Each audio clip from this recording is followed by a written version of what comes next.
Recent data in the United States showed that 50%, one of every two marriages, ended in divorce. The good news is that number in our most recent census from 2023 showed that the divorce rate has dropped to 40%. Well, that seems exciting at first glance. However, what they also discovered is that less and less people are getting married. So that has affected the divorce rate. People just cohabitate, and then when they want to break up, they just move out, never having a marriage on the records. That statistic belies a question that many people are asking. Do I even need to get married? Why? Welcome to our Crucifixional live stream, you beautiful warrior saints. Father Chris here. Glad to have all of you with us. I am coming to you today to talk about marriage for our Project 78, Reclaiming the Biblical Family, which you can find more information coming soon on our website at warriorsaints.org. For those who are with us regularly, love you beautiful people. Those who are new, we established the Warrior Saints Academy to really only do two things. We teach the Word of God in clear, relatable, understandable ways so that you can then live the Word of God. Know what God says and then do His business. Do that, find transformation in your life. All of that good stuff is available at the Warrior Saints Academy. We have Bible studies that are, just going through each book of the Bible, chapter by chapter, explaining it for us. We have a new catechist program. We can also issue accredited master's degrees in biblical leadership. Great stuff going on over there, so check it out. The question that we're posing is, why do we even need to get married? What's the deal, right? And many people today, many young people feel like, what's the point of it? Like, even as we were discussing this in our pre-filming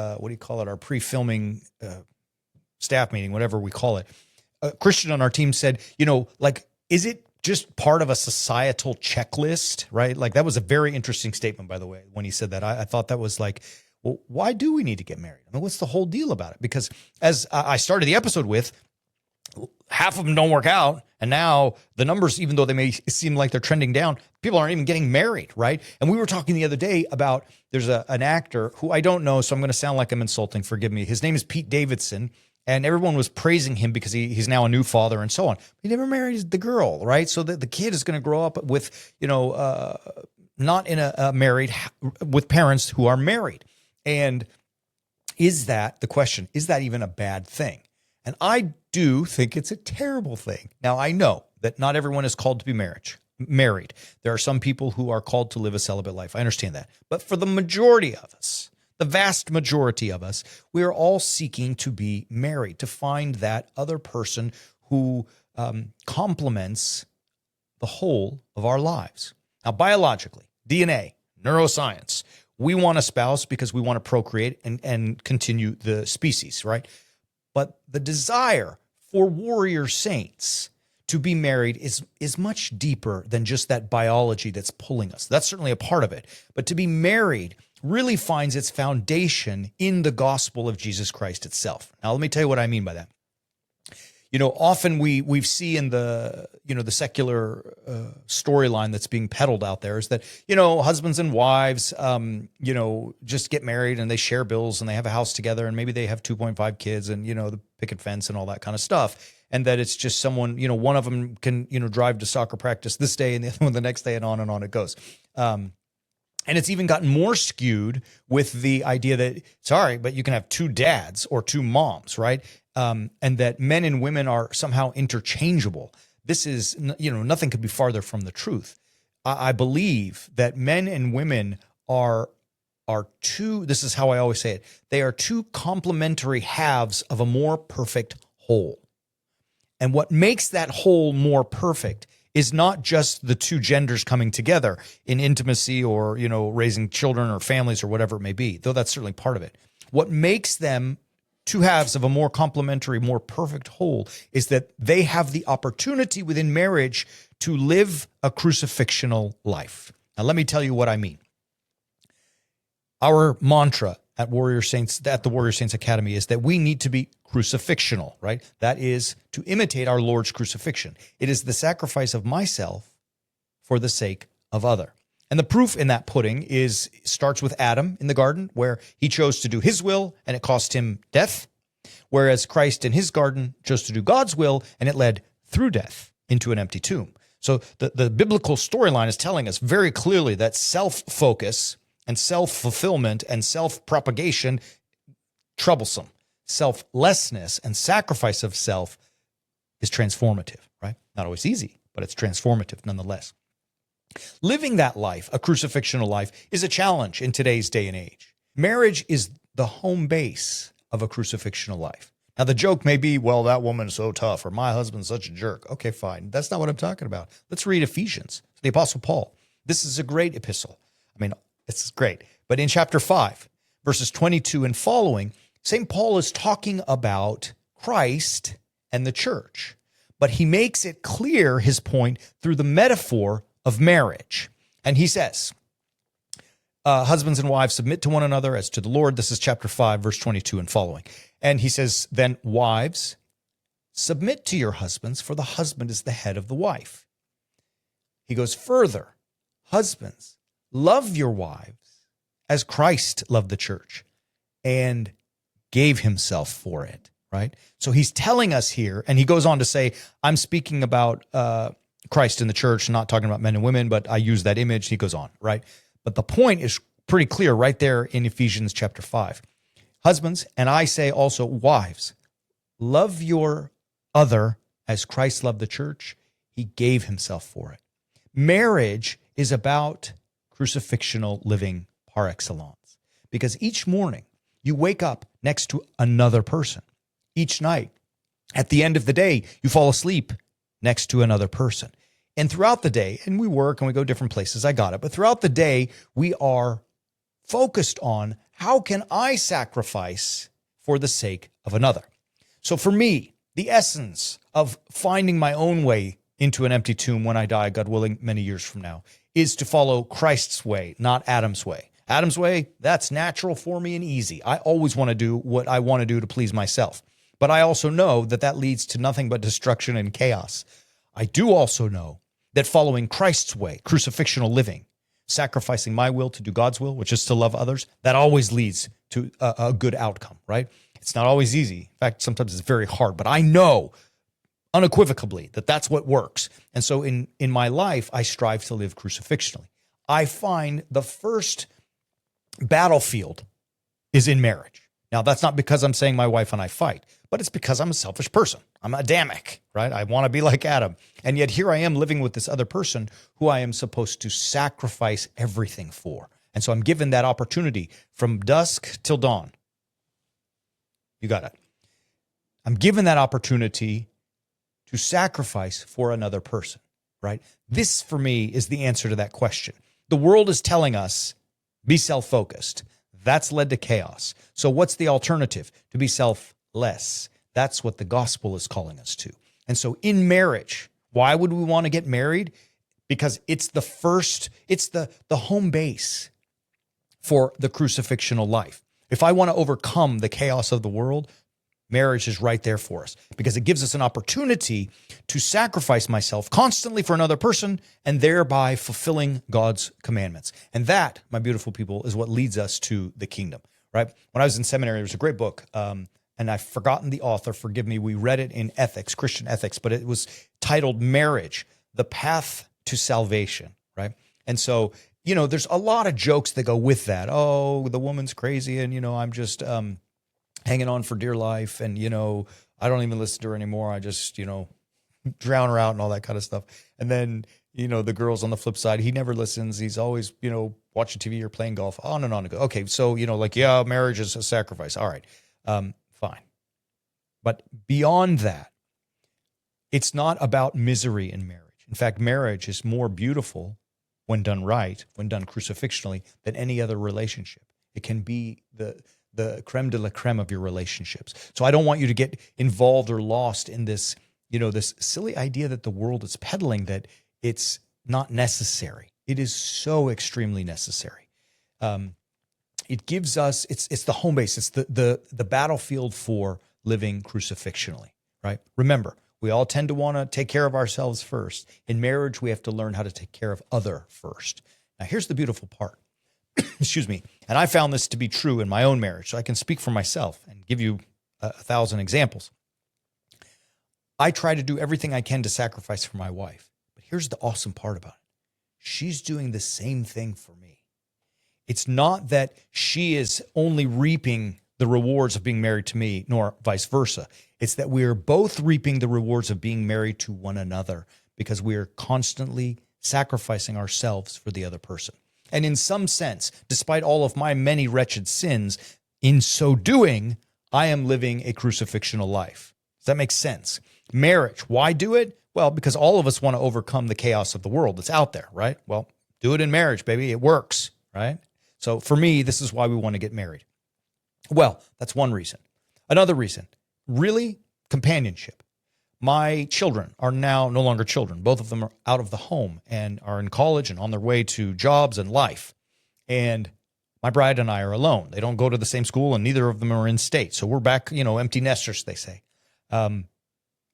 And this last weekend, she went away for the weekend to visit her family in another state, and I was alone. And it was great for like 6 hours. And then I'm like, I'm lonely. You know what I mean?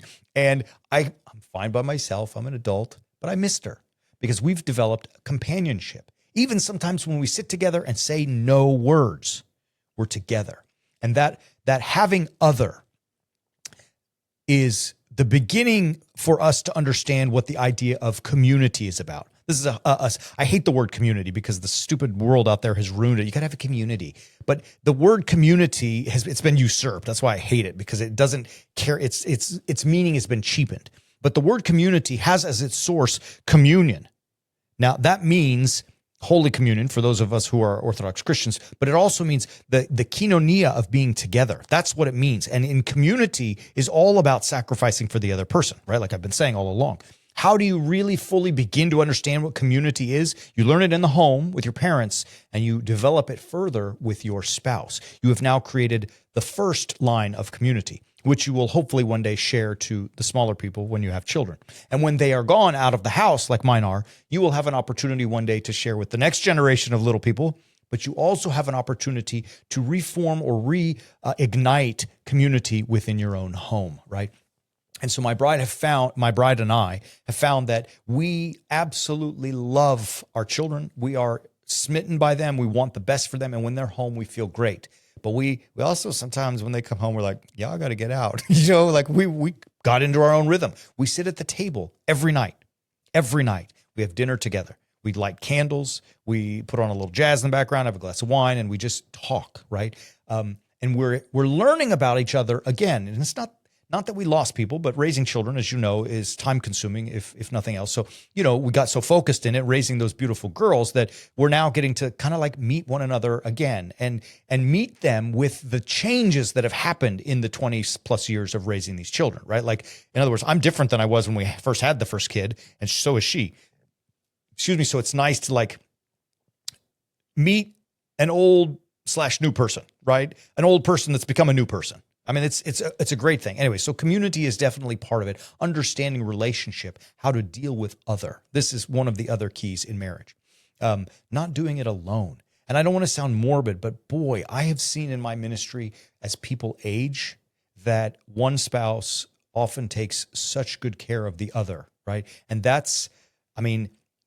for those who have gone through that, they know I'm dead on right. For those who have not yet gone through it, they may not be able to understand it. But when you do go through it and you have that other who is there to fight and defend for you, it is, priceless, right? And that's not why we get married, just to have someone who takes care of me when I'm old and in diapers. It's part of it, right? That's part of what the sacrifice is all about. Being married, having sex. Let's talk about it. I'm not afraid to say the word, right? It's awesome. And look, many people don't know this, but there is data out there that shows for all the Playboy guys and Playgirl girls out there who are living, profligate lives, they do not have as much sex as people who are married do, right? Like that's part of it. That intimacy between husband and wife it's an amazing thing, right? And I'm not talking, again, just biologically, neurochemistry, it's to proliferate the race, the species. I get that part of it. But beyond that, and sorry, I'm going to sound crass here, when you are making love with someone and being intimate, you are completely naked with them. And I don't just mean the lack of clothes. I mean, you're bearing who you are, your soul. There's something magical about it, right? There's something that is fully present and giving the fullness of who you are to that other person. It is, it's amazing. And it's part of it. Having sex is not just to have children, though many may want to lead you astray that that's what it's about. And once you're done with your children, you're done. That's not what it's about at all. I mean, that's one part of being intimate with your spouse. That is being intimate. I mean, it's a beautiful part of it, right? And it's something that brings couples closer and closer, when done in a healthy and a healthy manner. Let's say it like that. It also leads, and here's the other part of the answer to the question, why do we even want to get married? Leads to children, right? Very often. I mean, we can have children without being married. Obviously, we talked about Pete Davidson, but I'm saying that having a family is, let's say this, I've been blessed way beyond my deserving in my life. I have seen and been given so many things. I don't even know why. I don't even ask why anymore. I just say thank you. But the greatest of all of my blessings, not my priesthood, though it's awesome, not my teaching, pastoral and preaching ministry, which is great, and I love it. Not even you, my beautiful warrior saints. My greatest blessing in all of my life is my family. And when my bride and my girls sit together around the table, I don't need anything else. I mean, life for me is perfect in that moment. And even sometimes we fight at the table, but it's still perfect because around my table is the next generation that I have been commanded by God in Psalm 78 to tell the next, to teach his commandments and his glorious deeds. And when we do that, and when we're gathered together and I see their beautiful hearts and their beautiful souls and the laughter and the community, the true essence of community gathered around my table, there is nothing that can replicate that. Nothing that can make that moment any more special, any better. I mean, it's for me, it's the height when my family is together. And having that family cannot be done alone, obviously, right? For obvious reasons. But having that family is worth it. It is, and we ride or die together. I mean, we say it, the four of us, it's us against the world, right? We have beautiful people in our lives, but when push comes to shove, we are the only ones who's going to have each other's backs, truly have each other's backs. And that's to me precious. It is precious to know that they are always going to support me and I will always support them to the best of our abilities. So the intimacy in marriage is great. It can also lead towards having a family. And then you have a small army, however small or large the family may be. But you have a small army that thinks and understands the world the same way. The other, like some of the smaller or less important benefits of marriage is financial, for sure, right? It's a crazy world out there, man. We were doing research for Project 78, and we learned, which I'm sure you beautiful people knew well before I did, that inflation and home prices are rising faster than wage increases, right? Like, so we're never going to catch up. It's like, it's going away, moving away from us, almost exponentially. And so having, the ability to work together and to provide for the family together, that's a blessing, right? You've also, I know, heard me say that if you can, dad should be earning the money and mom should be raising the children in the day-to-day stuff. Fine. I mean, it doesn't work for all of us. We can't all do that. And I understand it. So it's a nice benefit to have. The other thing, so the financial aspect is, like I said, it's not the most important thing, but it is a real thing. Another thing that I found to be really cool when it's done right is that when you have mutual friendships with other couples. Now, there have been times where I have taken my bride to be with some of my friends and their brides who she's, endured for my sake and vice versa.